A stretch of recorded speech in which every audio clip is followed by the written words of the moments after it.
Hello everyone, welcome to What If Issei Died and Went Back in Time Part 2. Chapter 5. Life 04. Guardian Angel Part 02. Granduncle. This man is Akeno-sen's granduncle. Huh, I don't see any resemblance between the two. Hey, wait a minute. That isn't the time for that. Akeno-san and I are in the middle of a crisis right now. I won't let you escape now. I must get rid of Himajima's shame today. You understand me, right? The shame? He's calling a young child the shame of their clan. Akeno-san's granduncle turned his gaze on me. Oh, who is this? Akeno-san got in front of me and spread her arms out. He's nothing to do with us. Leave him be.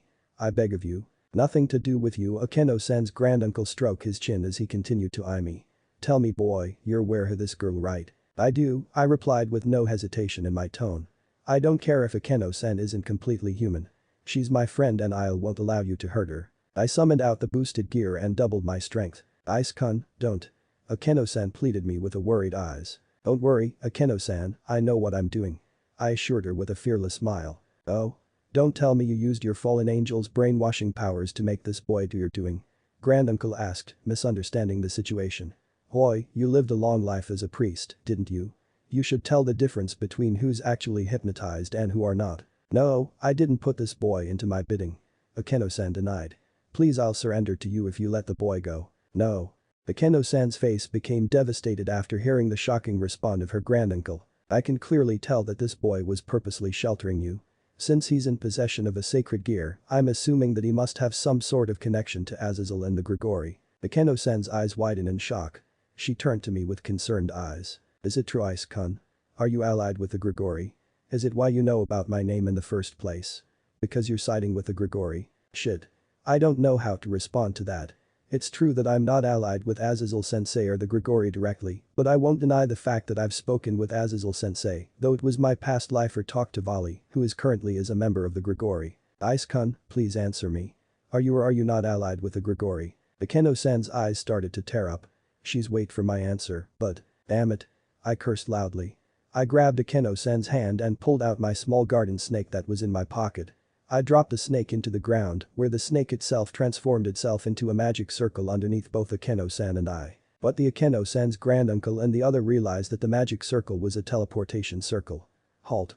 You think you can escape us? Akeno-san's granduncle and the rest of the mountaineering ascetics ran towards us before the magic circle could teleport Akeno-san and I away from here, however it was too late. The light of the magic circle brightened up and teleported Akeno-san and I away. We were teleported back to my room. After coming back to my room, I went to switch the light on and locked the bedroom door. I sighed out of relief that both of us are safe now. The garden snake I used earlier was a snake that comes from office. It is a special snake that transform into a magic circle and teleport you anywhere in the world. The catch to it is that you can only use this snake once. Since the barrier around the house and my room hasn't been removed I decided coming back here would be the only safe place Akeno-san could hide for now. Don't worry Akeno-san. I cut myself off when I looked to Akeno-san. She was giving off a frosty atmosphere with a dark scowl on her face. Akeno-san. I slowly placed my hand to her shoulder, yet Akeno-san jerked me off. Ake, don't you dare call me by my name. Akeno-san chided loudly, interrupting my sentence. The way she screamed startled me a bit. Ake, I said stop calling me by my first name, you liar. Akeno-san wailed, cutting me off for a second time.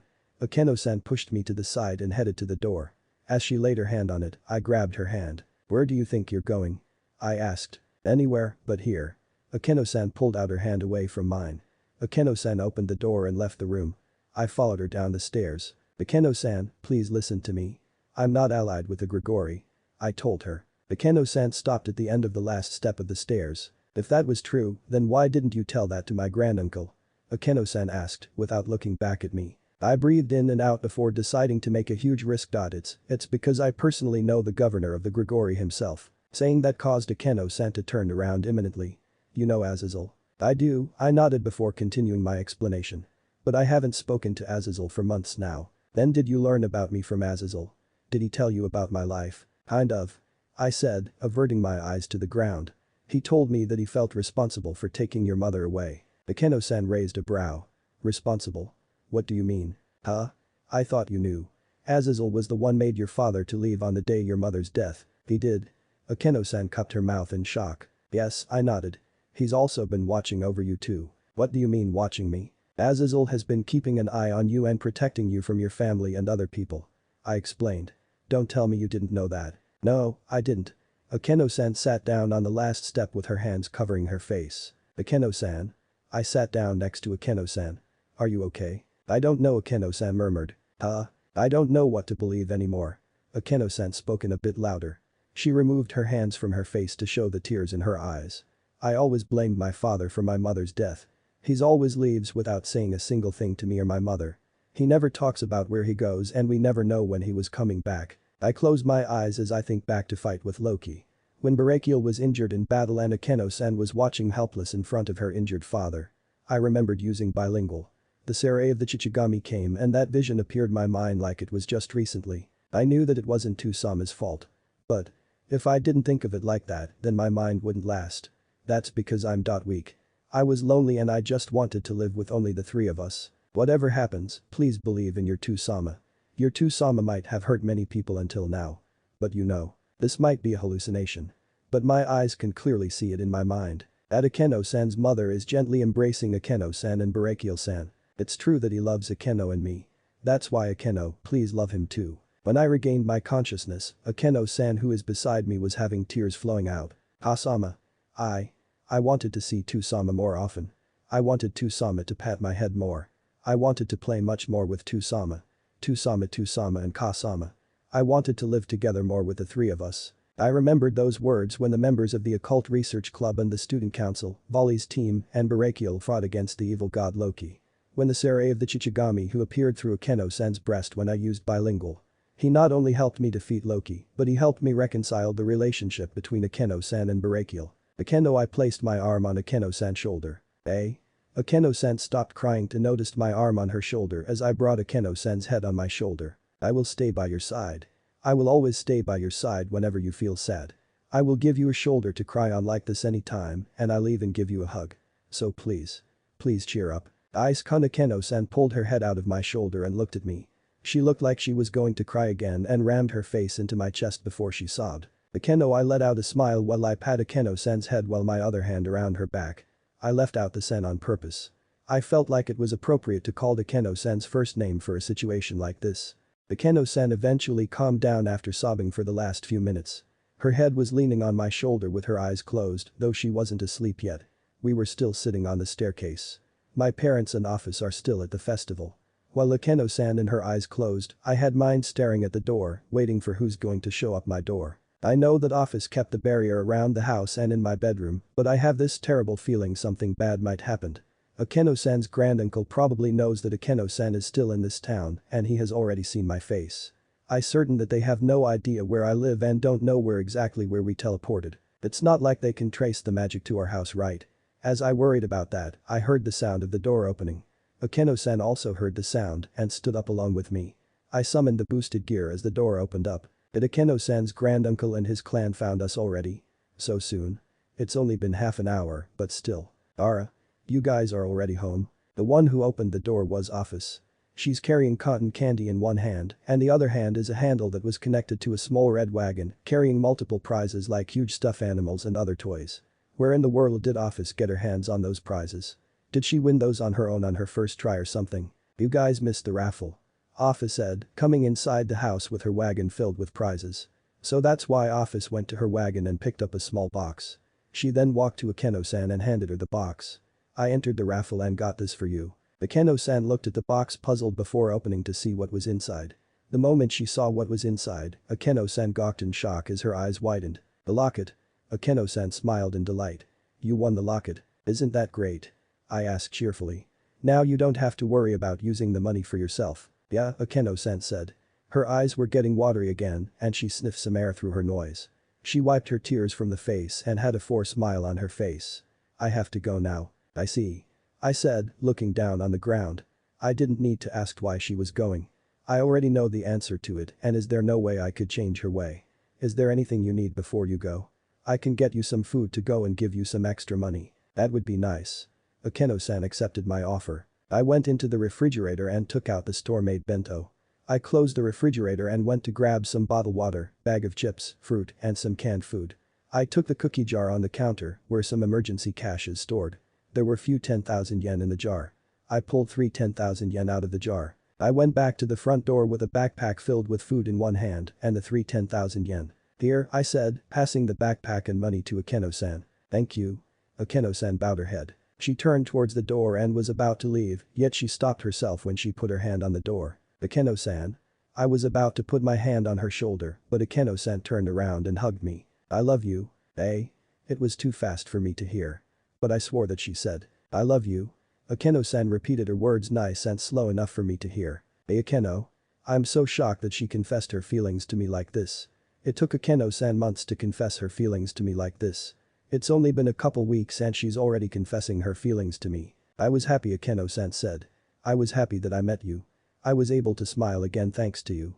You treated me like a normal girl despite being with these wings." The black crow-like wings appeared behind Akeno-san's back. Akeno-san then wrapped her black wings around me. Her wings feel so soft and cozy. It's like I was wrapped around a warm blanket. I feel so comfortable that I want to sleep in her wings. "I'm going to miss you," I told Akeno-san softly.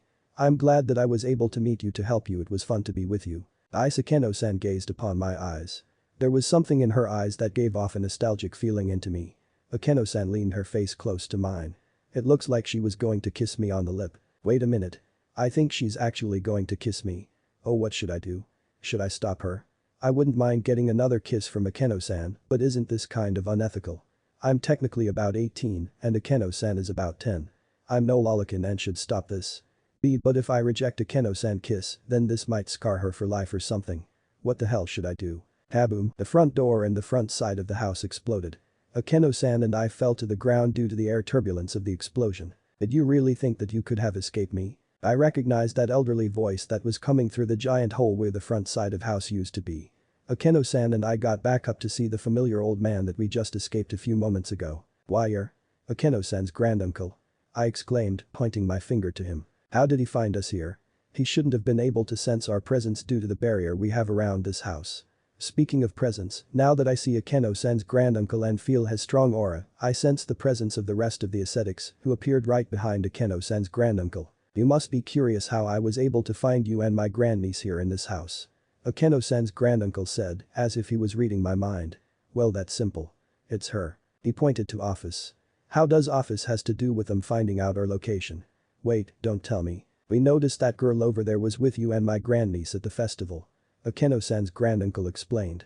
"We decided to follow her to this house and realized that we didn't sense her presence the moment she enters the house. At first we thought that the house was deserted till we saw the two of you through the front door when she opened it. We soon realized that the house had a barrier to hide your presence. So that's how they were able to find us. Office must have led them here without her even noticing. Though I shouldn't be thinking about this, but the members of the House of Himejima are very skilled to hide their presence. I'm somewhat relieved though that they were able to find my house like this. For a minute there I thought they realized that Office was the legendary dragon god and is the strongest being in the world. If they did find the truth about her, I fear that all hell might be loose. So tell me Akeno, what were you planning to do after you leave this town?" Akeno-san's granduncle asked directly to her grandniece. Akeno, who's standing next to me, stayed silent. "I simply want to live." She said that while actually meaning that.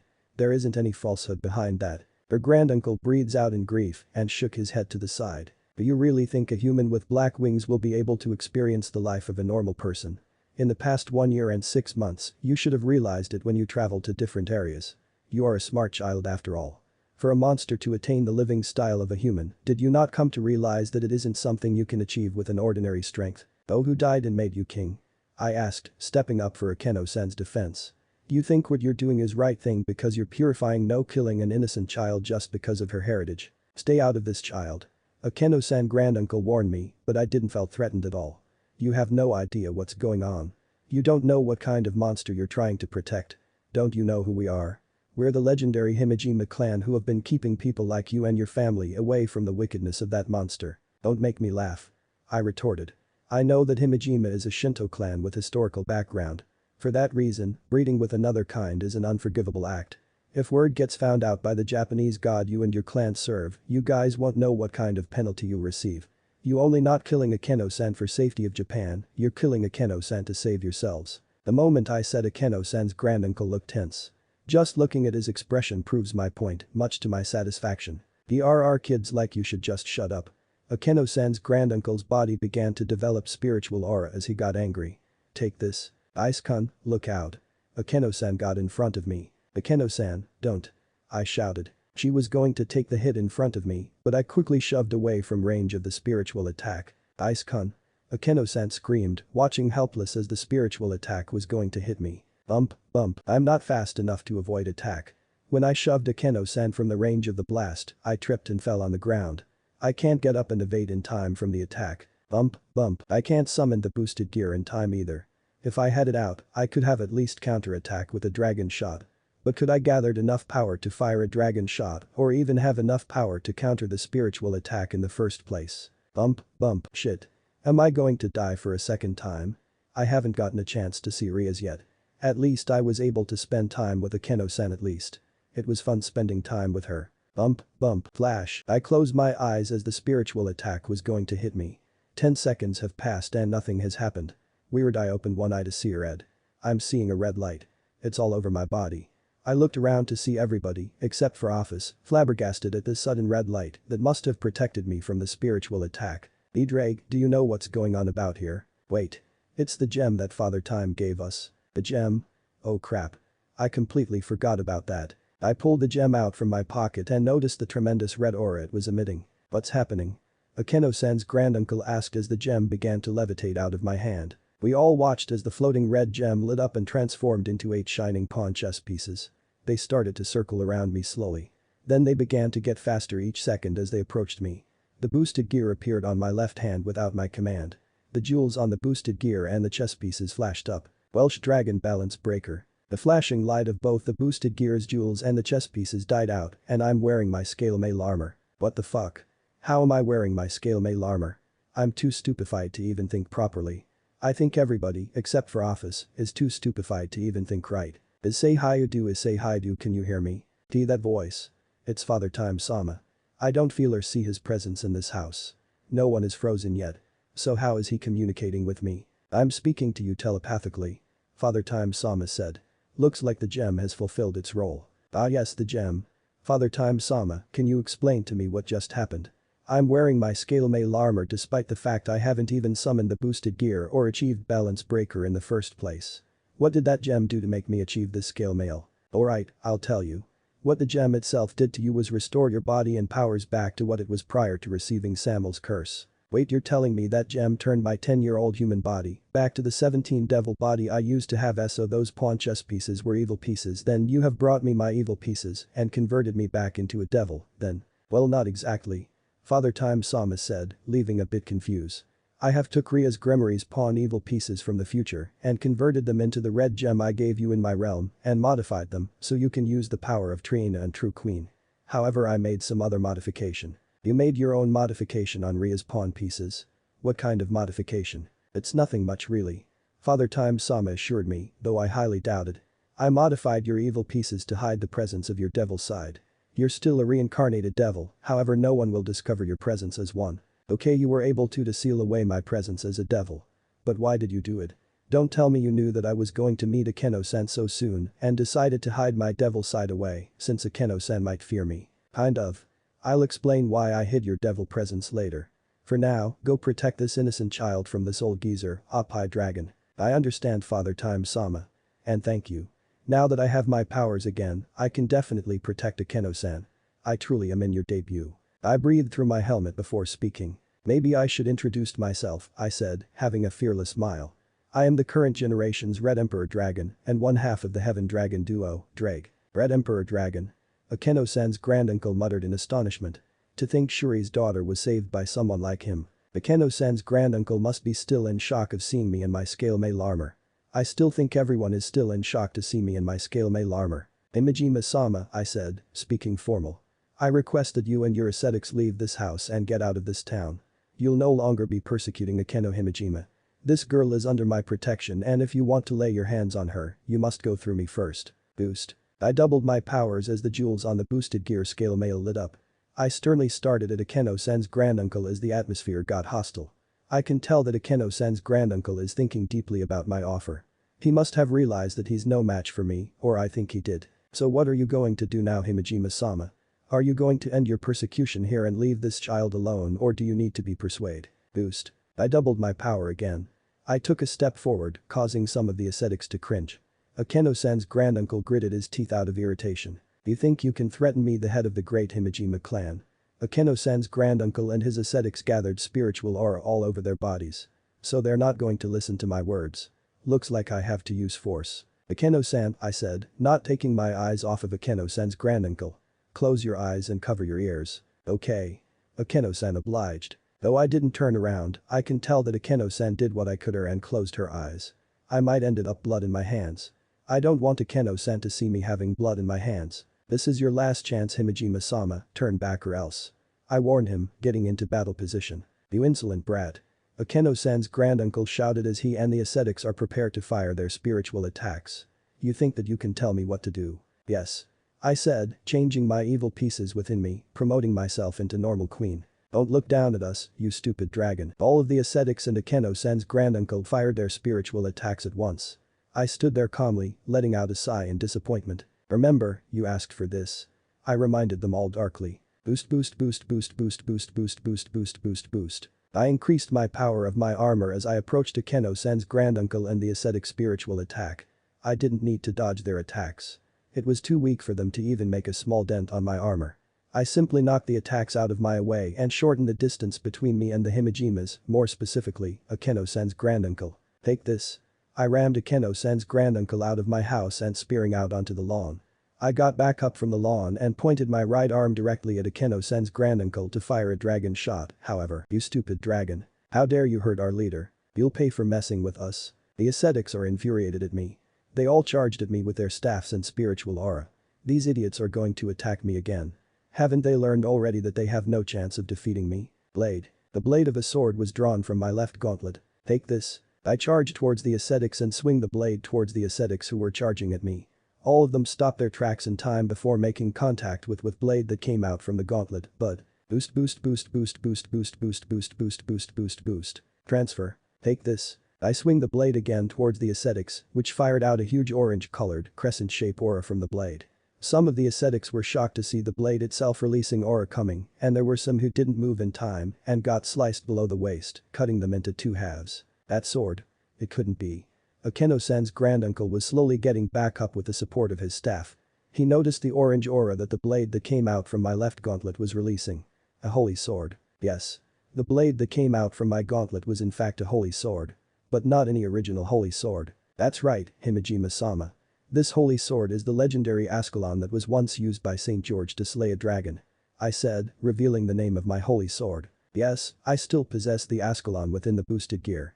It's one of the first things I discovered I still have within the boosted gear after leaving Father Time's realm. I'm not sure or not if there is still another Ascalon within the church possession since I obtained my Ascalon in the future. How in the world did you get your hands on the Ascalon? Akeno-san's granduncle asked. Someone like you shouldn't be able to receive a holy sword like that unless you're affiliated with the church. I let out Samael underneath my dragon armor. For the matter of the fact, I obtained this sword from Michael the Archangel himself. Akeno-san's granduncle gawked in astonishment. Why, you met with Michael the Archangel? Yes, I nodded. I also meet Gabriel and Uriel from heaven. I've met with all of the cadre of the Grigori and the foremass of the current devil government. Plus I've met the chief god Odin of Norse, chief god Zeus of Greece, the Yokai leader of Kyoto, and even the dragon god, Office. For someone like you to meet so many important figures, Akeno-san's granduncle is truly as shocked now. He's too stupefied to think or even make a move. His ascetics on the other hand. You bastard. We'll make you pay for messing with us. Who do you think you are? Those who haven't been sliced into two by the Ascalon's holy aura continued their attack. I pointed my right hand towards the remaining ascetics who still continued their attacks at me. Boost boost boost boost boost boost boost boost boost boost boost boost boost boost. Transfer. The Seker Yuite who alter the fates of those around me. I fired a powerful dragon shot at the remaining moving ascetics. All of them get devoured by the red aura of my dragon shot and vanished into thin air. Now with the distraction out of the way I turned to Akeno-san's granduncle, who flinched the moment I lay my eyes on him. Let's settle this for once and for all. I slowly approached Akeno-san's granduncle. And no, I can't end this way. Akeno-san's granduncle staggered towards the other side, trying to make a run for it. Oh no you don't. Jet. I spread my dragon wings out and flew above Akeno-san's granduncle. I landed right in front of him before he could escape, though he barely escaped my grasp in the first place. Akeno-san's granduncle fell on the ground, crawling backwards as I approached him. Wait. Please stop. I won't come after the girl. Akeno-san's granduncle is pleading for his life. You make me sick. I kicked him right on the face. How dare you? How dare you? How dare you make an innocent child like Akeno suffer? Once I got on top of Akeno-san's granduncle, I grabbed onto his collar and pulled his face closer to mine. You think a simple apology will undo everything you did? For taking a young girl's mother away from her? Or making her resent her father on something so prejudiced? How about the men who are dead or have been dismembered by me? You think I'll let you get away from this? Tell me. Tell me. Tell me, you retarded bastard. Akeno-san's granduncle is trembling. He's trembling in fear. He's too scared to even speak properly. That just angers me more. Well, answer me. I shouted again. Answer. I think you should stop this. I sensed the presence of another on the front lawn. No, I sensed the presence of two individuals. They are not humans. They're devils. I murmured under my breath. Yes, the presence I felt on my lawn in fact were devils. Well, I knew they're going to detect our presence anyway since the house was destroyed and I'm using the power of the boosted gear. I didn't turn around to see the devils, however I recognize one of them due to their aura. For a minute there I thought I was hallucinating and it seemed too good to be true. But I stood back up and looked behind me. I became petrified. I'm staring at a young girl standing in front of the middle-aged man who was clearly a reincarnated devil due to his aura. She was young, around Akeno-san's age. She had fair skin and blue eyes. The most distinct thing about this girl was her hair. Her crimson red hair. Rias. I softly called her name under my mask. Yes, the girl, who looking at me with a fearless smile, starting at front of me, was none other than Rias Gremory, the heiress of the Gremory clan and the master of both Akeno-san and I. I recognize her because I still remember the time from when Rias and Asia became small children for rebounding a spell that was meant for me. For her to be here in this town so soon. But how? Which one of you is the devil in charge of this town? I spoke up, finally getting out of my stupefied trance. I am. The middle-aged man said, taking a step forward next to Rias. My name is Heinrich Cornelius Agrippa. I'm the bishop of the current lord of the Gremory clan, and this girl here is the heiress of the Gremory clan, Rias Gremory. What brings you here? I asked. We came because we were concerned for her. Rias said, pointing to Akeno-san, who still had her ears covered and eyes closed. You came here because you were worried for her for Akeno-san. Akeno? Is that her name? Rias asked, approaching me. She is coming in closer to me. I looked at Agrippa-san, who seemed to be allowing a young defenseless child, who's the daughter of his master, to approach me, a man who just slaughtered a few ascetics. Aren't you afraid me? I'm struggling to control my feelings for Rias within myself. As much as I want to hug Rias and let everything out, I can't. It's redundant. This Rias has no idea who I am, and I doubt she has kept any feelings for me. No. Rias shook her head to the side. Do you know who I am? I asked. Yes, Rias nodded. You're the Sekiryu who was protecting Akeno. I crouched down to Ria's height. I made the helmet of my scale mail disappeared, revealing my face. My name is Issei Haidu. I introduced myself to Rias, offering my hand to her. Nice to meet you, Gremory Haim. Ah, you're Japanese. Ria's eyes brightened up. She took my hand and shook it keenly. Look, Agrippa-san. It's a Japanese Sekiryu. I'm shaking hands with a Japanese Sekiryu. I let out an awkward sweat drop.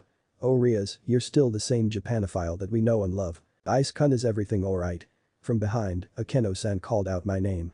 I sensed the presence of a devil. I glanced back to Akeno-san, who still had her eyes closed and her ears covered up with her hands. She already sensed the presence of Rias and the bishop of her father. Did you really think that girl was able to seal away the noise from what just occurred? Drake asked. To be honest, Drake, I don't. Despite covering her ears, I'm sure that Akeno-san was able to hear the shouts and screams of the ascetics and shouting of my own. She must be aware of what I just did. I'm sure that she has noticed the disappearance of the ascetics that I wiped away from existence. I stood up again. I gestured to Rias. Let me take you to Akeno-san. Okay, Rias said, following my lead. Rias still held on to my hand as we walked to see Akeno-san. I had no problem with it. I'm greatly relieved actually. I'm just happy to be holding hands with a woman I love. It's been too long. When we entered the house again, I took a knee in front of Akeno-san and reluctantly let go of Ria's hand. You can open your eyes again. I whispered gently after taking the Akeno-san's hand off of her ears. Ice-kun? Akeno-san opened her eyes and looked at me. She was about to look over to the outside, but I cupped my hands on her cheeks, preventing her head from moving to see at the dead dismembered ascetics on the lawn. Ice-kun? What's wrong? Nothing, I told her softly. I just want you to keep looking at me. That's all. Oh okay. Akeno-san seemed to know what I was trying to say. She knew that I might have shed some blood and neither one of us want her to see it. I took my hands off from Akeno-san's cheek. There is someone I want you to meet. I said, turning my attention to the redhead girl next to me. Hi. Rias greeted Akeno-san with a wave. Akeno-san clung onto my arm the moment she saw Rias. She looked timid. Afraid of seeing Rias, who is a devil. It was natural after all. Devils are a fallen angel's worst enemy. It's okay, I assured Akeno-san. She won't hurt you. Akeno-san seemed to be a bit hesitant and didn't let go.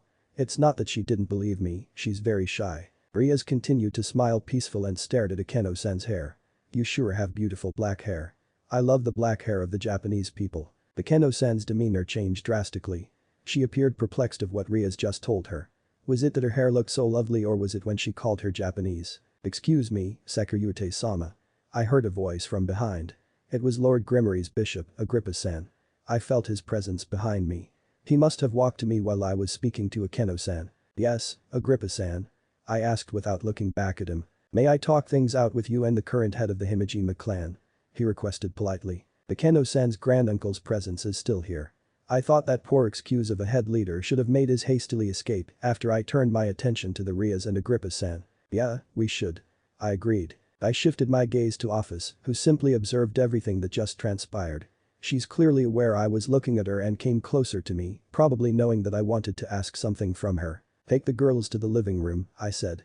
I don't want them listening to the circumstance of the adults, and I might make them learn unnecessary abusive words. I understand. Office said. Office escorted the girls into the living room.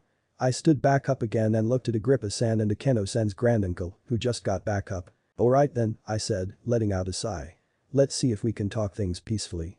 So it's settled then? Akeno-san's granduncle asked. No, not yet. I said. There is something I want from you. The three of us, Agrippa-san, Akeno-san's granduncle and I, were discussing about Akeno-san's custody out front of the lawn. I asked Office to put another barrier around the lawn so no one will see the property damage on my house. I'm relieved that everyone in the neighborhood was gone at the festival.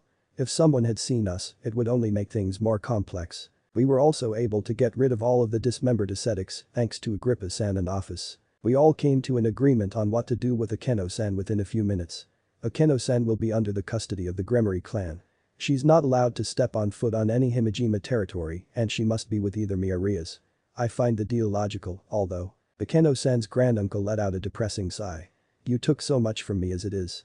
You took away my pride, made me a disgrace to my clan, and I'm given eternal guilt for the death of all my men. Don't you think I suffered enough? It's true. The dismembered ascetics I cut with the Ascalon died. They all died from blood lost. I killed them, but I don't regret it. Don't make me laugh, I scolded, crossing my arms. Don't think you can gain my sympathy, you senile bastard. Your suffering will never match the suffering what Akeno-san endured. You're in debt of me for sparing your life and for destroying my property. I believe some sort of collateral should in order for coming to my house unwelcome. Hein, Akeno-san's granduncle said begrudgingly. So what do you want from me anyway? Money? Blessing? What is it? I let out a smirk on my face. I leaned in towards Akeno-san's granduncle's ear. I slowly whispered my request. What I demand from you is… What? Akeno-san's granduncle became shocked from my demand. He backed away and shouted. You got to be kidding me. Why would I ever follow a demand of yours? Have you forgotten what I did to your men? I asked rhetorically. You don't want the historical clan of yours to become nothing but history now, do you? Or do you want word to get out about your grandniece's existence or that your life was saved a reincarnated devil? Tell me now, what kind of punishment would you receive if your god finds out the truth? Well, you're going to be punished by your god regardless, since he or she will know the truth eventually due to the death of your men. Akeno-san's granduncle shook his fist in anger. He knew that there is no way out of it. He had no choice but to do my demand for collateral. Fine, I'll give what you want. But after that you better leave me and my clan alone. Seems fine, I said. However, if you don't give me what I want or send me a hoax or imitation of what I want, you and your clan will become nothing more than history. Remember, I have connections with many chief leaders of different faction. I can easily get one of them to send their greatest warrior to wipe you off the face of the earth. Oh, also make sure it goes to the Grimmaries though. I believe they'll benefit this gift you're willing to give me. I'll remember that, Akeno-san's granduncle growled. He turned around to leave. Suspect your collateral gift within a week at one of the Grimmaries' castle. But, I said. Oh, by the way. Can Akeno-san keep her surname? Akeno-san's granduncle stopped on the spot. There are many others that carry that surname. Do as you like. Saying just that, Akeno-san's granduncle leave from my lawn. Well, that turned better than I suspected. Agrippa-san said. I turned my gaze to Agrippa-san. Answer me, Agrippa-san, why did you allow the heiress to approach me? Good question, Agrippa-san said, putting a hand underneath his chin. Maybe because I knew by fact you weren't going to hurt her. Oh? I asked, raising a brow in interest. What make you so sure that I wasn't going to hurt her? Would you believe me if I told you that Riazheim and I were following Himejima-sama and his men the whole time? Agrippa-san asked, taking his hand off his chin. Wait, if the two of you were there from the start, then why didn't you do anything? I asked. Why didn't you intervene before I was attacked? We were, but Riazheim noticed something peculiarly odd about you. Agrippa-san explained. When Himejima-sama got riled up and was going to attack you, Riazheim stopped me from intervening. Riaz did that. But why? She sensed something intriguing within you. Agrippa-san continued. I couldn't sense it at first, but then the red aura of the Sekiryuite appeared. I was amazed she was able to pick up your presence of being the Sekiryuite. Is that so? I said, looking back at my house, where Riaz and Akeno-san are in. You allow her to approach me because she was able to sense my power of the Sekiryuite. Well, that's just half of it, Agrippa-san confessed. We watched how you were trying to defend the girl. I've never seen a human like you before. You went to defend that girl regardless of who she was. You treated her normally like if was like a normal person. We watched you how you tried to talk things out with Himejima-sama and his men before things didn't turn out well, you didn't go for the first attack. You know I slaughtered all of the ascetics, I reminded him. How did you know that I wasn't going to strike her too? You didn't have the killing intent the second you sensed us, Agrippa-san explained. Well, to be more exact, at Riazheim. Though I might be overthinking this, but I believe that you know Riazheim from somewhere. I even heard you say her name regardless of knowing who she is. I have no excuse there. It's true what he said. I called Ria's name out the moment I see her. Hey, can I ask you a favor, Agrippa-san? I requested. If you can tell me what your request from Himejima-sama is, then sure. Agrippa-san replied. Yeah, sure, I said. I leaned my head closer to Agrippa-san. What I requested of Himejima-sama is… Oh? Now that's interesting, Agrippa-san said. The fallen angel girl will be greatly pleased to receive this gift. I know, I said. Consider as a going-away present from me. Going-away present? What do you mean by that? I let out a sigh. It's about my request I want to ask of you. I know you'll be going to report everything you have seen tonight, however can you hide my identity of being the Sekiryuite? Oh? Is there a good reason for it? Agrippa-san asked. Yes, I answered. However, I can't explain why, but all I can say is that I don't want anybody know that I'm the Sekiryuite just yet. I understand, Agrippa-san said. I won't report this to the higher-ups, though I might report this just to my master of what happened tonight. That's fine, I said. I trust Lord Gremory can keep a secret or two. Heck, even tell Surziches and his peerage if you want to. Just make sure no one else knows of my identity just yet. Now let's go inside now. We need to tell Akeno-san and Gremory-heim the good news. Chapter 6, Life 05. Guardian Angel Part 03. I'm amazed that we're back here again. Ah, so that's what happened to us then. We could leave again, but then what? It was boring in the afterlife, and it seems like everyone else is finally starting to hang loose. You're right.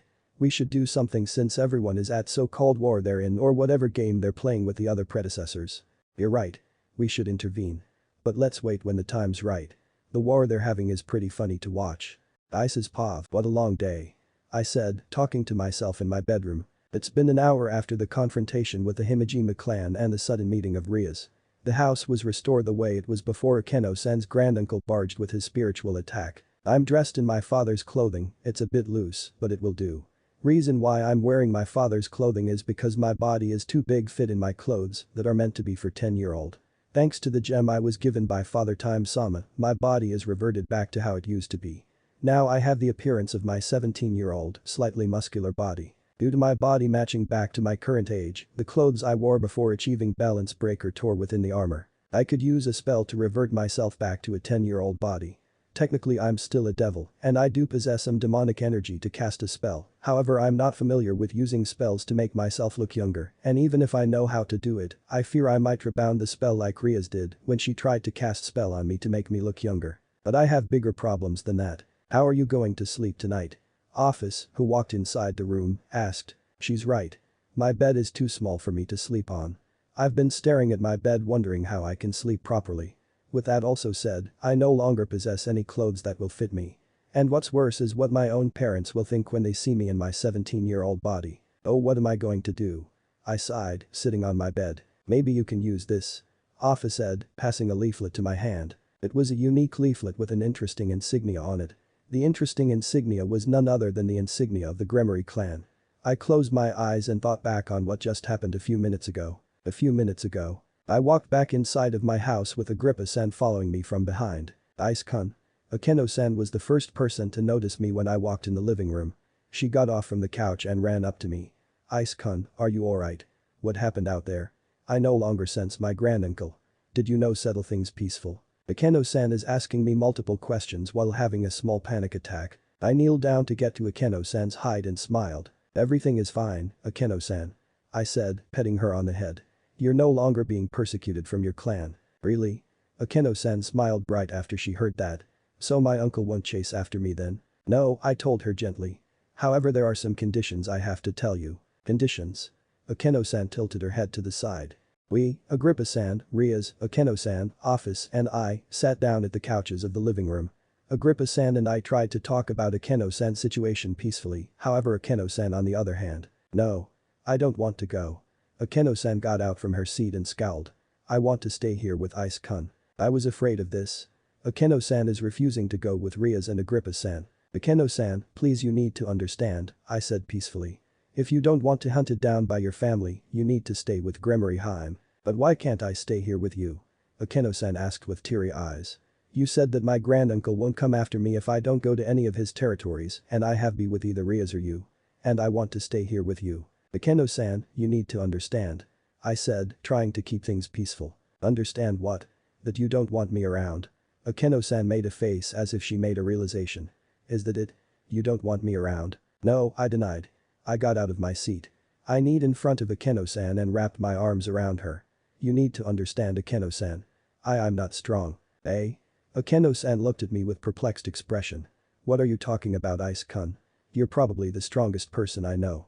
You defeated my granduncle in his strongest ascetics by yourself. You're right, I said, stroking her hair gently. I was stronger than your granduncle in his ascetics. I was even holding back too. However, if I take you with me, you may get hurt. I don't know what I'd do if you ever get hurt during my watch. You're speaking as if you're going somewhere, Akeno-san pointed out. Are you perchance going somewhere? Yes, I nodded. I'm going places where no child should go. I'll be fighting against powerful foes that I won't come back unharmed against. I would love to take you with me, Akeno-san, but I can't risk the chance of losing you. Ice-kun, you mean me? Akeno-san rested her head on my shoulder. I was happy spending time with you. I don't want you to abandon me. Who said I was abandoning you? I asked. I could always visit you in the underworld or you can come visit me. Really? Akeno-san asked in an excited tone. So is it alright I can visit you anytime I want? Yes, I nodded. However, you need to contact me beforehand so I know you're coming. I don't want you to be saddened if you show up to my house and I'm not there for God knows what. Okay. Akeno-san said it with a bright smile. I raised my eyes towards Ria's. Oh, Gremory Heim. Yes, Ria said, answering my call. She approached us as fast as she could. You called. Yes, I nodded. There is something I need to request to you. What is it? Ria's asked, tilting her head. Promise me you'll treat Akeno-san as if she was your own sister. I requested. Ria's eyes were widened for a moment and then reverted back to normal. Okay, Sekiryute-san. I'll treat Akeno if she was my own sister. I promise. Thank you, I said, patting Ria's on the head. If you can keep your promise of keeping Akeno-san safe, then I'll fulfill your greatest wish. Greatest wish? Ria's asked confusedly, unsure what I was talking about. Don't worry too much, I said, taking my hand off of her head. You'll know what I mean when the time comes. Okay? Ria said, still not sure what I'm talking about. After that they left. Agrippa-san fixed my house with magic and gave me a magic leaflet and told me that if I need anything from him, I can use this to call him. I might consider his offer since I can't find a way to turn my body to a 10-year-old. But checking the time as it is, it's properly too late to call for his assistance and my parents are coming any minute now. What am I going to do? I said to myself. Maybe you should ask your friendly neighborhood man of time. A familiar voice suggested in a friendly manner. I didn't realize who I was before hearing a new voice. Office and I were no longer in my bedroom. We're in a familiar living room with a fireplace and multiple bookshelves. We're sitting on nice leather couches with a small coffee table filled with small smacks and teacups. I raised my gaze on a dark-skinned man dressed in a white tux. It's been a while, Father Time Sama. I said, letting out a sigh. So what did you call the likes of me here for in the first place? You reverted back to your original self. Father Time Sama stated. That's true, I said, picking up the cup from the coffee table. So you came to congratulate for that? No, you actually have another reason for calling here, right? Yes, Father Time Sama nodded. Oh, Nimue. Father Time Sama rang a small bell as the brunette maid came inside of the living room. She carried a large black suitcase in one of her hands. "It seems you have some problems with your wardrobe," Father Time said as the maid gave me the suitcase. "I believe these clothes will please you." I opened the suitcase. There was definitely some clothes in here. There were more clothes in this suitcase than it could hold actually. Majority of the clothes were casual like jeans and shirts that fit me well, making me believe that this is a magical suitcase. However, there is a set of clothes that caught my attention. It was a black suited outfit that looks like it's fixed for combat. There is black t-shirt with right sleeve longer than the left, a pair of black jeans with a utility belt, black military boots, and black leather coat. There was also an interesting looking half-face mask that had the appearance of lower half of the skeleton's face and red domino mask that was shaped like a dragon's face. "What's this?" I asked, referring the black clothes and two masks I put on the coffee table. "Oh that?" Father Time Sama waved his hand friendly. "Don't you remember I told you that there was a reason that I returned you to your original body? Wasn't it for saving Akeno-san?" I asked. "I never said that," Father Time Sama said, reminding of the words he spoke to me. "So what did you return me to my original state?" I asked, putting the black clothing in the suitcase. "The answer is simple," Father Time Sama said. "To build your reputation." "Reputation?" I asked. "What about my reputation?" "Well, in your past life, you had a terrible reputation of being the weakest Sekiryuite, the dumbest Sekiryuite, a perverted virgin Sekiryuite, the Sekiryuite that has a small pen." "Okay. I get the point," I shouted, interrupting his sentence. "I rather not have him finish that last one. It's insulting my manhood. Literally. Don't tell me the Oppai dragon is one of them." "You hate being called the Oppai dragon?" Father Time Sama asked. I thought about it before I answered back. I don't hate being the Oppai dragon. Sure, it's embarrassing to be called Oppai dragon and it brings distress to Rias and Drake, but it brings great joy to children. I don't mind bearing the ridiculous reputation if brings great joy to children. I meant every word. I remembered Laurenkus, the young devil who wanted to see me desperately during the Oppai Dragon live show. I remembered the smile he gave me when he saw me. I remembered those words he said to the other children during my fight against Sererg. "So you don't mind living the rest of your life with a ridiculous reputation known as Oppai Dragon?" Father Time Sama asked. "Yeah," I said. I felt like I was born to be the Oppai Dragon. For crying out loud, I get power-ups from touching breast in the first place. "That's good to hear," Father Time Sama chuckled. "You're one of the kind." Sure, being called by a woman's body part is a bit inappropriate, however it's the actions and decisions you make that speaks to people. I won't deny it. Despite my silly reputation known as Oppai Dragon, I was famous for able to defend the allied factions from the powerful opponents like evil gods and terrorists, with top-tier sacred gears like Annihilation Maker, Dimension Lost, and the most powerful of them all, the True Longinus. So what do these clothes have to do with my reputation anyway? I asked before something crossed my mind. "No, what are you planning to have me do?" "Oh? Whatever do you mean?" Father Time Sama asked in an innocent and clueless tone. "Stop acting dumb," I said, holding the half-skeleton face mask and red domino mask in my hand. "These masks are meant to hide my face, no, to hide away my identity. So tell me, what are you planning to do with me in the real world?" Father Time Sama is definitely scheming something up. I didn't think it was suspicious when he spoke of my reputation. I actually let it slide since he spoke of Oppai Dragon. The only reason I believed that Father Time Sama was scheming something odd was with the masks. I felt something odd with my domino and half-face masks. I have a feeling that everyone in the world will know that the Sekiryuite of this generation has awakened in a big way, that I need to hide my identity. "You've become a lot smarter," Father Time Sama remarked, taking a sip of tea. "I can tell that you have thought up a possibility of what I'm going to have you do to repay your debut. So what are you planning having me to do?" I asked, not liking where this is going. "Let's say I'm going to have fun using you." Father Time Sama chuckled dubiously. "Why do I have a feeling that I'm not going to like this?" I sighed under my breath. "Oh? I believe you'll benefit from what I'm going to make you do," Father Time Sama mentioned, leaving me puzzled. "Oh, what do you mean?" I asked. "I have decided what I'm going to make you do for your serving under me," Father Time Sama advised me. "It's optional too." "Optional? Beneficial? And this is going to build up my reputation." I wasn't sure what Father Time Sama was planning till he spoke up of his plan for me. 6 days has passed since I spoken with Father Time Sama in his realm. Before I left his realm, Father Time Sama's maid taught me how to use a spell to revert my body back to a 10-year-old. I use this spell whenever my parents are in the house or whenever I go to school. My training with Father Time Sama and the maid has already began. I've actually finished doing a year worth of basic training underneath a minute in the human world in Father Time Sama's realm every day. It's kind of like a Urashima Taro situation, except it's vice versa. It's very helpful to my schedule actually. I can go train all I want in Father Time's realm while taking care of any responsibilities I have in the human world. The training I've done so far is basic training in hand-to-hand combat, the use of swordmanship, and the use of magic and demonic energy. I've also done some studying on battle tactics, the lifestyle of a high-class society, and learned more about the myth and legends of other mythological figures in faction. I still haven't done any training with the boosted gear just yet. Father Time Sama said he won't start training till the war between the past predecessors of the boosted gear and divine dividing is over. The Father Time Sama kept his word of not training my boosted gear unless the war between the past Sekiryuites and Hakuryukas are over. I would never achieve training for my sacred gear. I wonder if I can speak with Volley and see. Ice-kun, what's wrong? I lost my train of thought when a familiar voice called my name. I blinked my eyes to remember that I was sitting on a fishing motorboat that was floating on a fishing lake with a fishing rod in my hands. I was back to my original 17-year-old body with an outfit that looked well for fishing. On my left there was a Keno-san dressed in white blouse with purple accents with a matching white hat and black shorts. And on my right was Riaz, who wore a red tank top and a yellow skirt. Both girls were holding on to fishing rods in their hands. I laid my eyes on a Keno-san, who noticed I was distracted with my own thoughts. "It's nothing," I said to her with a false smile. "You sure?" Riaz, who also noticing something odd about me, asked.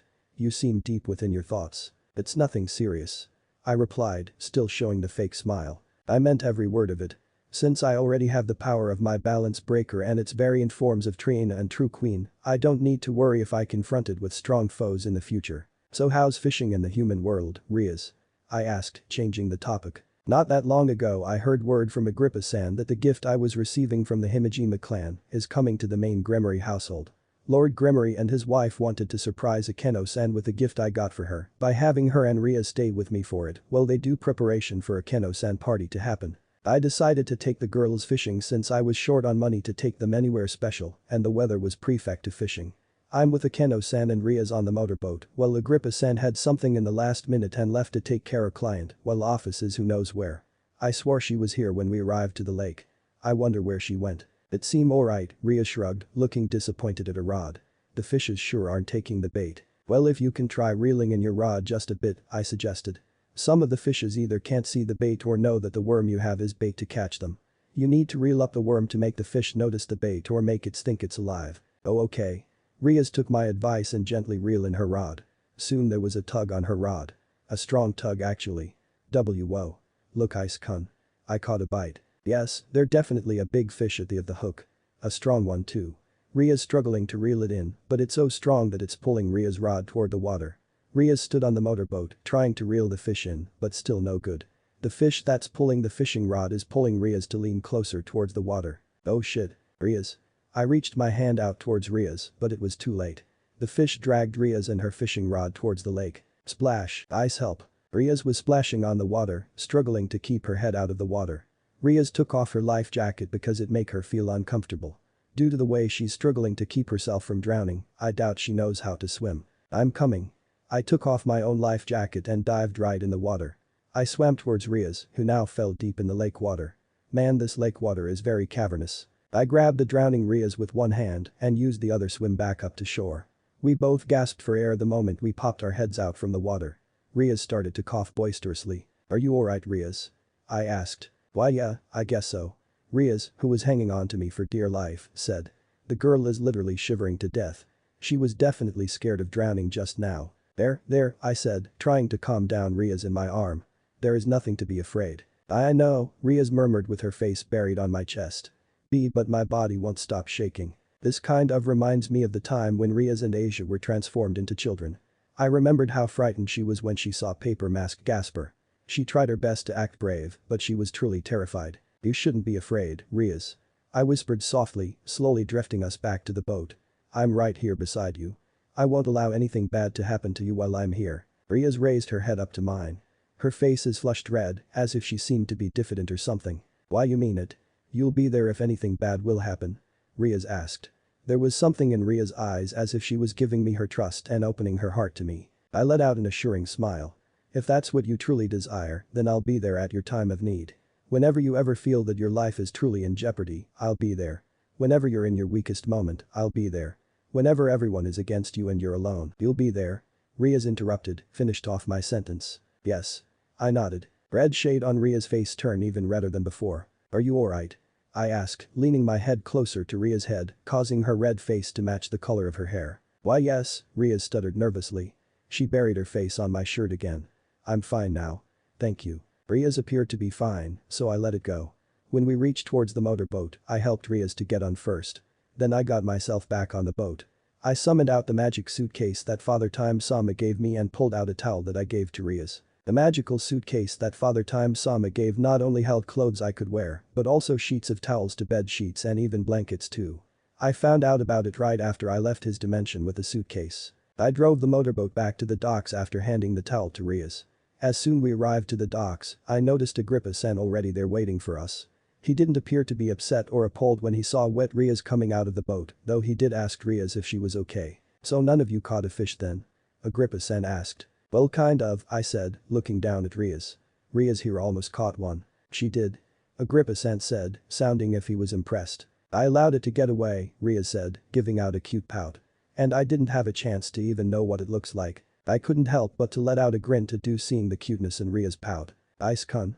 Akeno-san tugged my wet shirt to grab my attention. I shifted my eyes to Akeno-san, who looked at the shore of the lake. She pointed her finger while she spoke. What's that? Ara. I noticed a trail of tiny bubbles heading to the shore. Something was coming of the pond water and it's a girl. She had black hair, gray eyes, and completely naked. She was short and petite like Kaneko-chan. Wait a minute, don't tell me that girl is. Office, I exclaimed, causing everyone else to turn their attention to the naked girl who came out from the pond. Yes, the naked black hair girl who came out from the pond was none other than the infinite dragon god and Ouroboros dragon herself. Did she went swimming by herself while I was with the other girls on the motorboat? Oh? There's something attached to her left leg. It seems to be a line wrapped around her left leg and it seemed to be attached to a stick, no fishing rod. It seemed that Office got herself tangled with some fishermen. Don't tell me. Riaz, I think I know what kind of fish you had on your rod. I said pitifully as a sweat drop ran down on the side of my head. It turned out that it was Office who got her leg tangled by Ria's fishing line. After the fishing trip, we decided to call it a day. I told Riaz and Akeno-san that I won't be at home for the rest of month or so due to private affairs I need to attend to, so they can't come visit me anytime soon. The girls were sad at first till I told them that I'll try contacting the moment I return home. Agrippa-san told me that the gift was successfully transported to the Gunmare household. Akeno-san's granduncle kept his word and didn't give them a hoax or rigid it with traps. Akeno-san is going to be in bliss the second she sees the gift I gave her. So you're really going through with this? Drake asked. I'm in my room, staring down on my bed where the black combat clothing was spread out. I'm currently deciding whether or not accepting the optional mission Father Time Sama gave me. I don't know, Drake, I said out loud with a sigh. I'm not sure if I'm ready for this. The mission Father Time Sama offered is tempting, however it's too dangerous. I tried to consider many possibilities of how this could go in a success. I could possibly have a higher chance of surviving if Father Time Sama gives me more time to hone my skills and help me and train with the boosted gear, but I doubt he'll help me with the latter, since the war between the predecessors of the boosted gear and divine dividing hasn't ended yet. I was about to grab the magical suitcase and put the black clothing on till something came to my mind. On my way to grab my suitcase near my desk, I took a glimpse of a picture of my parents and me having a good time that's standing with a picture frame on the desk. I instead went to grab the picture instead of the suitcase and stare at it. At first I thought of what would happen to my parents if they find out that I don't make it back from the mission, then thought of how thoughtful and caring my parents are to me despite being a huge pervert. I'm very fortunate to have such caring parents. Next came to mind were the children who lost their loving parents and how lonely they were and wished they had them back. I looked back to the black clothes on my bed and back to the family picture in my hands. I closed my eyes and found my result. Akeno's pav. We came back to the Gunmare household after spending time with Ice-kun at the lake. I followed Ria-sama through the hallways, wondering what happened between her and Ice-kun after she fell down in the lake. She seemed to be oddly attached to Ice-kun. When she got back on the boat with Ice-kun, Ria-sama leaned her head on Ice-kun's arm. And when we walked back to Ice-kun's home together, Ria-sama held on to Ice-kun the whole way. Whenever Ice-kun goes, Ria-sama is there following his lead. Is it me or has Ria-sama also fallen for Ice-kun? I know I shouldn't worry about it too much, but I can't escape this feeling that Riaz also wants Ice-kun's attention. I don't want Ice-kun to taken away from me. Though he wasn't mine to be with. Hey, Akeno. I raised my head up to notice that Ria-sama stopped walking. She didn't turn around, however she continued to speak. Do you still have that heart locket that you wanted to give your mother? I raised a brow in curiosity when she asked. Why yes. I'm wearing it. I kept the locket around my neck ever since Office gave it to me. Do you still want to give it to your mother? Riaz-sama asked. Why yeah, I still do, I answered shyly, not sure what Riaz is talking about. But how am I going to give it to her? My clan forbid me from stepping foot on their land. What would you say if you can give that locket to your mother despite those conditions? Riaz-sama continued, leaving me puzzled. What stood in front of Riaz-sama was a door. She opened it and walked inside. I walked in right after her. I didn't know what was happening when I saw Riaz-sama's parents and her old brother, who turns out to be one of the current mass of the underworld, there with his maid and a huge coffin that appeared it was recently dug out in the middle of the room. Eh? What this? I asked, unsure how to respond as I noticed a familiar symbol on the coffin. It's the symbol of the Himejima clan. Why is the dug-up coffin of the Himejima clan here of all places? You must be wondering why there is a coffin that belongs to the Himejima clan, Venelana Gremory, Riaz-sama's young-looking mother, said in a soothing manner. It's a gift. A gift? I tilted my head in confusion. For who? For you, Riaz-sama answered with a bright smile. Ice-kun got it just for you. A gift from Ice-kun? Why did Ice-kun get me a coffin from the Himejima clan? It doesn't make any. It hit me. My eyes widened like cylinders as I remembered what Riaz spoke to me earlier ago. I directed my eyes towards the coffin and slowly approached it slowly. I placed my hands on the coffin as my eyes were watery. It took me some time to realize who was in the coffin. My mother is in there. Isn't she? I asked without taking my eyes off the coffin. Yes. I heard Riaz-sama's voice. I felt a hand placed on my shoulder. I didn't look up, but I could tell it was Riaz-sama. How did Ice-kun able to retrieve my mother's coffin? I asked. I want to know. No, I need to know. Ice-sama was able to convince your granduncle to give him your mother's coffin and corpse as collateral for attacking his home, a new voice said, entering the room. I turned my head to see who it was. It was none other than Agrippa-san, who took a quick pause before continuing. He knew that you saved up your money for your mother and how much you wanted to give her a gift. Ice-kun got me my mother's coffin so I can give her the heart locket. First Ice-kun gave her food, water and shelter. He then treated me like a normal person and protected me from my clan. Now he give me my mother back to me. Akeno, do you know what today is? Riaz-sama asked. Today's date? Oh no. It completely slipped my mind due to everything that happened to me recently. I turned to the coffin where my mother is sleeping in and removed the locket around my neck. My hand began to shake as I slowly placed the heart locket on top of the coffin. The teardrops coming from my eyes that flashed over the coffin as I began to speak. Hello Aka-san, I stuttered, trying to stay calm while as best as I can white tears coming crossing down my cheek. It is me, Akeno. I want to say that I doing well now mother. I'm no longer alone. I've meet very nice family who accepts me for who I am. I also made a friends too. My body began to shiver on its own. I can't control it. I puts my arms and forehead on top of the coffin and started to sob. Yo you can rest in peace Aka-san. Your daughter will be alright. And happy birthday. I began to sob uncontrollably. I was letting out every last sad emotion I had within me. I'm finally letting go of everything bad that happened to me in the past. I finally achieved closure now. I'm finally have my mother back and I can visit her again in her new grave. I have a new family who accepted who I am. And I owe it all to one man who earned nothing in return Ice-kun. Ice's pav. I slowly took off the clothes I had on and put on the clothes I had on the bed. I put on the black jeans and boots first. Then I put on the black t-shirt with the right sleeve longer than the left and the black coat over it. Next I put on the skeleton half-face mask before putting on the red dragon face domino mask on. And finally I put on a pair of fingerless leather gloves that I recently discovered in the magical suitcase and strapped the utility belt around the waist. The magical circle with insignia of an Herglis appeared in the living room. I knew right away it was a teleportation circle that was meant to spend me to my mission. I summoned the boosted gear on my left forearm before stepping on the teleportation circle. As the light soon began to flash up, I thought back to the optional mission that Father Time Sama gave to me. I have decided what I'm going to make you do for your serving under me, Father Time Sama advised me. It's optional too. Oh? So what exactly is it? I asked. What would you say that I had made an important wager with a very high and special person that requires one of us to send our best fighters to fight to the death with one another? Best fighter? The only person I know who associates with Father Time Sama is his maid and I doubt she could fight. When I took a glance at her, the maid shook her head, knowing what I was thinking and pointed directly straight at me. You mean me right? I asked with a half-eyed expression. Yup, Father Time Sama said. The fight will begin within a week worth of time in the human world. Within that time I'll prepare for your fight against your opponent if you accept the challenge or not. Well, I don't mind fighting someone, but who exactly is this special person you're referring to? I requested. Oh, it's Hades from the realm of the dead, Father Time Sama said so causally as if it was nothing special at all. Eh? Can you repeat that again? I had to make sure that I misheard that. If it was really the same Hades who sent his grim reapers after me, then I feel like I'm completely screwed. You heard me. It's Hades from the underworld. Father Time Sama repeated his words nice and slowly for me to hear. All the color of the skin turned white as the memories of Pluto and the other grim reapers in the fake dimension appeared inside my head. Do you really think that I'm going to gradually accept this? I slammed both of my hands on the coffee table. Do you know how tough someone like Pluto was? Even Azazel-sensei had a hard time fighting him. Relax, Father Time Sama said after a sigh. The conditions of the fight is that you need to survive 10 minutes in one round, and if you survive, you win. The conditions seem fine to me. I might be able to hold off someone like Pluto for a few minutes. Father Time Sama did say that he'll train me beforehand, and since he's embodiment of time itself, I have all the time in the world to prepare my fight against ultimate class Grim Reapers. I just want to make sure, but you are going to train me a lot, and I mean a lot before going off against an ultimate class Grim Reaper, right?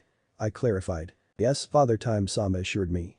I'll make sure you're able to hold off an ultimate class Grim Reaper for at least 10 minutes or so, however I won't help you with your training with the boosted gear. What? But why? I asked. Well, basically I can't help you with your boosted gear due to the war the past predecessors are having with one another. Father Time Sama explained, leaving me puzzled. Why does the war against the past predecessors of the divine dividing and the boosted gear has to do with Father Time Sama helping me learn about my boosted gear? Though I wasn't sure what Father Time Sama deal with not helping with my longiness, I immediately made up my mind. Forgive me, Father Time Sama, I must decline this mission. I told him flatly. If you're not going to help me with the boosted gear, what chance do I have against an ultimate class Grim Reaper? Oh? Do you really think you can get stronger with just the boosted gear alone? Father Time Sama asked as he narrowed his eyes. My eyes widened up when he said that. I didn't know how to respond since it was kind of true. Even if I do possess a weapon that can defeat or even kill a god, there is a limit of strong I can get with this weapon alone. You need to listen to me when I tell that training you with just the boosted gear alone ain't going to help survive all your fights in the future. Father Time Sama lectured. My cheeks turned slightly red out of embarrassment. He's right. There is no point denying it. So what's your deal with you and Hades? I brought up, trying my best to change the subject. Well, it's a long story, but to sum everything up about how this wager between the two of us came to be was because Hades felt a disturbance within the universe. Disturbance? I raised a brow. What kind of disturbance? Father Time Sama took a sip of tea before telling his explanation. The disturbance I'm referring to is the ripple of the future timeline when I brought you back in the past. Hades and other gods, especially the chief gods and those of the top 10, have felt the disturbance and know that I caused it, but they haven't acted on it till now, since they didn't know it was me or what I had done. I wasn't aware that bringing me back to the past caused such disturbance in the universe. But why didn't they take action when it happened? Was it because it didn't affect them or their faction perchance? By hearing what Father Time Sama said, only Hades is taking action. Okay, I need to know why Hades is deciding action right now. Think about it, Issei. You ate the fruit that came from the tree of knowledge of good and evil. You have the brain capacity to think up a simple explanation why is Hades taking action on Father Time Sama. I put my hand under my chin before I hypothesized. Let's see. Hades is the god of the realm of the dead and ruler of the Grim Reaper races. Grim Reapers are responsible for taking souls of those who are approaching death. Since Hades is after Father Time Sama due to disturbance to the universe and it must have something to do with me. I put all the pieces together in my head and came up a prediction. Was the death of the ascetics I killed the cause of this feud between you and Hades? I asked. Well, that only part of it, Father Time Sama answered. He paused for a bit to allow this shocking truth to sink into me. It actually started the moment I brought you back into the past. Not only you altered the future of your own, but you altered the future those you interacted with, resulting their ending fate to come either soon or way later in the future. Father Time Sama is basically saying that I altered the lifespan of those I associate with. Does that mean someone precious to me is going to live longer or die sooner? It didn't bother Hades at first, since the lifespans you altered were those of the common people. Father Time Sama continued. However, things turned for a worse the moment you got involved with Akeno Himejima and her clan. That's where the death of the ascetics of the Himejima clan comes in. Hades and other gods soon realize I had something to do with disturbance of the universe when those ascetics died a lot sooner than they are supposed to. So what will happen to the Himejima clan now that I killed the ascetics? I asked. Father Time Sama expressed a solemn look. Are you sure you want to know what their fate will be? Yes. I nodded. Father Time Sama took in a deep breath before telling me the truth. Within 5 years from now, the Himejima clan will fall. The current head of the clan will hang himself 3 days after the Grimoires receive the collateral gift, and the heir along with the clan will receive divine punishment for not only hiding the existence of Akeno, but chasing after her with their god's authority. Next, their next heir will make poor decisions for Himejima clan, and not only it will make the clan lose everything they ever owned and bring them to shame, but also receive a dreadful curse that will last for 1,000 years. I wasn't sure how to exact to this. Should I be relieved or appalled? I won't deny that I hated the Himejimas for their beliefs on mixed breeding, but I felt a bit guilty for being the cause of it. Hades wants me to undo everything I've done to you because he fears that unforeseen death of other important figures in the living world will happen and the other gods will put the blame on him for it. Father Time Sama. I on the other hand have no intention of undoing what I've done. I have no interest nor do I want you to fight against Hades' Grim Reaper. I'm confused. Father Time Sama has no interest in me fighting against an ultimate class Grim Reaper. So why did he offer me to fight? Wait a minute. Don't tell me. What exactly are you and Hades wagering? I asked. Father Time Sama expressed a delighted grin. Oh. Did you realize that if you accepted the challenge, then I'll be giving you the prize of what Hades is offering me if you win? What exactly are you and Hades wagering? I asked in solemn and louder tone. Father Time Sama's grin went away.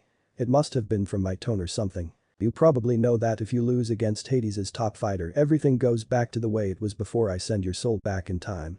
Father Time Sama revealed. However, if you win, not only Hades will leave us alone, he will also offer us a deceased soul of mine. No, you're choosing. My choosing? I flabbergasted. I'm too shocked to even say even more.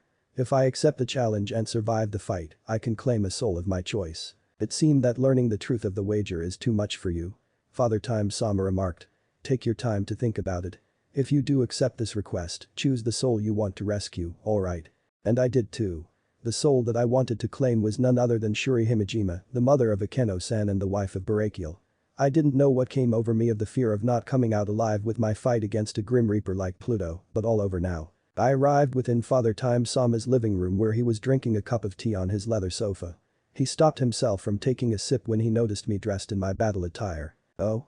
He asked keenly. Have you made your decision? I have. I said as the boosted gear materialized on my left forearm. Now let's show Hades and his Grim Reapers what would happen to them when they mess with the Sekiryu who altered the fate of others. Chapter 7, Life 06. Guardian Angel Part 04. Ice's Pav. I waited patiently in the living room of Father Time Sama. He left to discuss with Hades about the wager they had and making preparations for a battlefield between me and one of Hades' ultimate class Grim Reapers. While I wait patiently for my match between the ultimate Grim Reaper, an unexpected guest showed up. What's with that ridiculous getup? He asked. What are you doing here?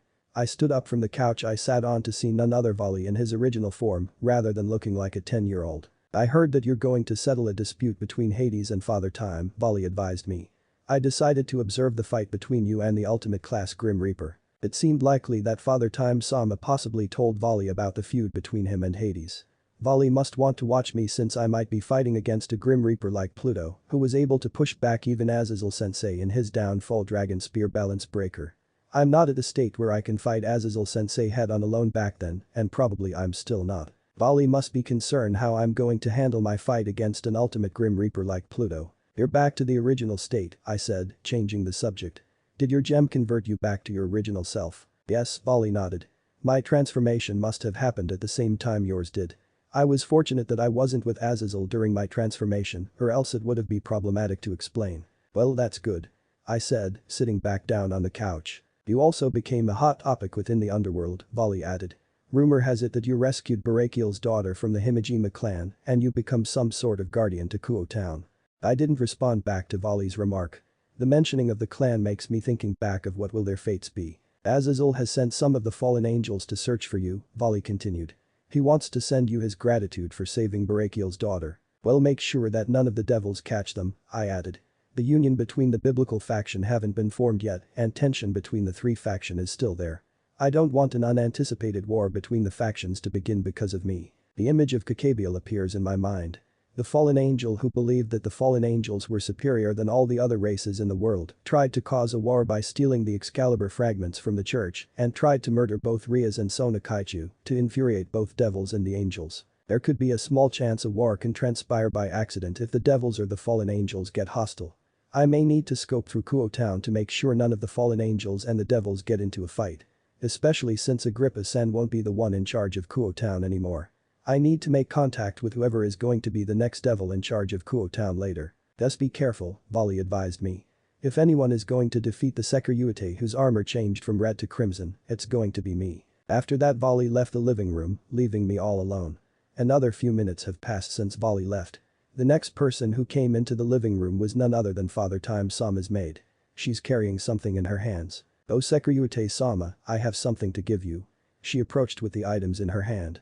"I wish that you use them in your fight against the Grim Reaper." The items she had were a small shield that was stained by blood and a sword which its blade is colored a dark shade of orange. She passes me the sword first. She looked hesitant at first when she gave me the sword and shocked when I touched the sword's black handle. She then seemed greatly relieved when I held the sword for about a minute. "Please insert it into the boosted gear," she requested gently. I did what I was told and absorbed the orange-bladed sword into the boosted gear. It was just like the time when I absorbed the Ascalon into the boosted gear. All I had to do is concentrate on absorbing the sword into the boosted gear, while Drake did the rest. By the time the sword was converted into the boosted gear, the orange blade of the sword came out from the boosted gear like Ascalon did whenever I summoned it. "Please use this sword during your fight against the Grim Reaper," Father Time Sama's maid said. "I guarantee you that this sword will be more useful to you than your Ascalon. Also please you use this shield to defend yourself." She passed me the blood-stained shield. She turned around and was about to leave the living room. "Hey wait." I shouted, causing the maid to stop at the doorframe. She glanced back at me. "What is it, Securitate Sama?" I cleared my throat. "Why are you giving me this sword and shield? Did Father Time Sama tell you to give these to me or anything?" The maid remained silent for a while with an unreadable expression on her face. She then turned around, looking like she was about to leave. "You're the phenomenon that will alter this world for the better. You have already altered the fate of a clan that should have received punishment the second they targeted a child who never wished to be born the way she is. She also believes that I'm this phenomenon that Father Time Sama talked about. Does she have such hopes for someone like me? I believe so if she has given me these weapons in the first place. Please rely on the weapons that I bestowed upon you," the maid said as she leaves. "They might end up saving your life." There was a certain chill down my spine when she said it. Maybe the sword and shield she gave me might end up saving me from death after all. I ended up absorbing the orange-bladed sword and shield into the boosted gear before sitting back down again to wait for Father Time Sama to return. I waited for 10 minutes till a light blue magic circle with an insignia of an Hercules in the center appeared in the middle of the living room. It was a teleportation circle, but Father Time Sama hasn't appeared from it. He must have sent it for me to come to him perchance. I waited a few seconds to see that Father Time Sama hasn't appeared from the teleportation circle. He has sent the magic circle for me after all. I got out of my seat again and stood on top of the teleportation circle. The light of the teleportation circle flashed up, blinding me for a moment.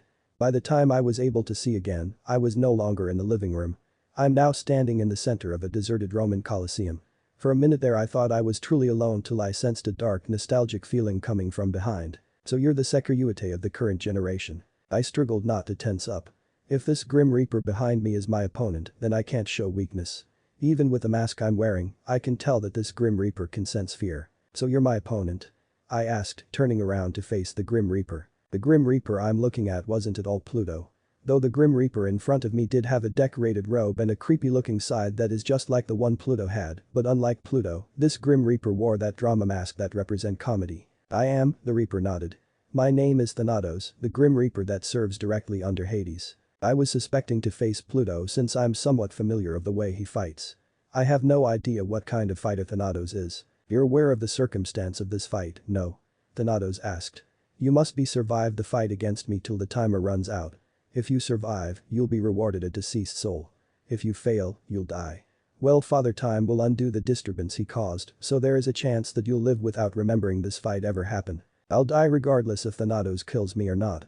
If I don't win, Father Time Sama is forced to undo everything he done for me, leading me to my death from Samael's curse. So where's the spectators?" I asked, noticing the stadium to be deserted. "Hades, Dono and Father Time are both watching us through magic circle. The match has already begun, but out of respect and decency, I'd rather wait for you to enter your balance breaker," Thanatos explained. "I see Thanatos is behaving very courteously and honest, unlike Pluto ever did. At least he didn't attack me on the spot. If my opponent was Pluto, he would have struck the second I appeared. Alright, let's get to this." I summoned the boosted gear onto my left arm as I raised that same hand into the air. "Let's go. Balance breaker. Welsh Dragon balance breaker." The second I shouted out the word balance breaker, the jewels of the boosted gear lit up as a red light enveloped over me. My red-clad dragon armor appeared all over my armor. Interesting, this is the first time I've seen the balance breaker of the Longinus. Despite speaking in monotone, Thanatos seemed too very impressed with my scale mail armor. I've only just begun. I said fearlessly. Let me show you my prime form. I, who is about to awaken. The voices of my past senpais are chanting with me as the jewels of my scale mail started to shine. I'm the red dragon emperor who holds the truth of the king up high. Let's go high, do Issei. Yeah, that is right. Future. We are Securitate who protect everyone's future. It is the time to walk the crimson road of righteousness. They're all encouraging to fight. They'll got my back. Holding the infinite hopes and unbreakable dreams and walking the path of righteousness. I can't back down now. I've gone too far now and everyone is counting on me to return. I will become an emperor of Crimson Dragon. I am the Securitate that will change the fate of others. I am the phenomenon that will save the world. And I will lead you to the path of heaven, glowing in deep crimson light. It's now or never. Crimson Cardinal full drive. The evil pieces in me changed from pawn into my true queen form. My armor started to change shape as its color turned from red to crimson. I leaped up and released my dragon wings, making an impressionable pose in the air. My promotion to true queen is completed. The evil pieces feel good as well. My true queen is still unstable, but I have to do it. Thanatos is left speechless to my changed in armor. He's utterly stupefied. For you to be only nothing more than a mere mortal, you achieve great power that's the opposite of the dreadful juggernaut drive. How frightful, how phenomenal. Even Thanatos acknowledged me for being a phenomenon. But calling me mortal. Ah, that's right. Father Time saw me hide the devil traits in my evil pieces. Thanatos must think I'm still human since the devil traits are sealed. Now then, without any further ado, Thanatos disappeared on the spot. The second I was able to detect his presence, Thanatos is already floating on the other side of the arena. The fight began. Thanatos is a lot faster than I imagine. I can't be able to keep up to him. I'm not having second thoughts though. I don't need to beat Thanatos directly. I just need to outrun the timer. Meanwhile, within the white realm between of the boosted gear and divine dividing, the predecessors of both respective dragon-type Longinus are in a stone-cold standoff against each other. All of the respective predecessors were all gathered to one spot within the white realm. On the right side were all of the predecessors of the boosted gear with Albion Senpai, while on the left were all the predecessors of the divine dividing. Both sides are geared to battle, but none of them are making the first move. After the triumph return in the war with the creation of TT Bomb, Albion Senpai and the past Securiutes were able to turn the tides against the past Hacker Yuiku. However, things didn't go so well for them, as the past Hacker Yuikus were able to create a TT Bomb of their own. Though the Hacker Yuiku were able to create their own TT bomb, the Hacker Yuikus haven't used it in fear of a nuclear, op-I, warfare with the Albion Senpai and the past Securiute, despite being nothing more than memory fragments. Now the predecessors are in a Cold War stalemate. Though wanting to end the ridiculous dispute between the past Hacker Yuiku and Securiute, Albion Senpai isn't sure how to peacefully settle this. The option of surrendering to the Hacker Yuiku is only going to make the Hacker Yuiku believe they're more superior than Securiute, and they won't let this go. And defeating the Hacker Yuiku isn't going to make them cooperate with him or the past Securiutes. This is how it's going to be for now on? Albion Senpai wondered concernedly. A stalemate. For crying out loud, we're dead already. Why should we continue this pointless feud anyways? Ara. Is it me or has everyone gotten into a pickle? A female voice remarked, grabbing the attention of both Securiutes and Hacker Yuikus. Everyone, especially the past Securiutes, recognized the voice. That voice. It can't be. Albion Senpai took action and followed the direction of the voice. Albion Senpai ran towards the gap between the past Securiute and past Hacker Yuiku and saw two individuals he never thought he will meet again. What year? Back to Issei. Thanatos made the first move, commencing the official fight and starting the countdown. He disappeared from my sight again, but I quickly predicted where he was going to strike. Shield. A small shield I absorbed into the boosted gear appeared on my right forearm. Boost boost boost boost boost boost boost boost boost boost boost. Transfer. I transfer all my energy towards the shield before I turned around. Clang. The second I turned around, Thanatos was already there with his scythe hand up high, ready for the swing. I put my shield in front of me before Thanatos swung his scythe. When the blade of the scythe made contact with the shield, a wall of white light appeared on the shield. Both of us were flabbergasted by the wall of the light came out from the shield. I was pushed back from the strike of the scythe. Ernwin. I quickly drew out the orange blade from the sword that Father Time Sama's maid gave me.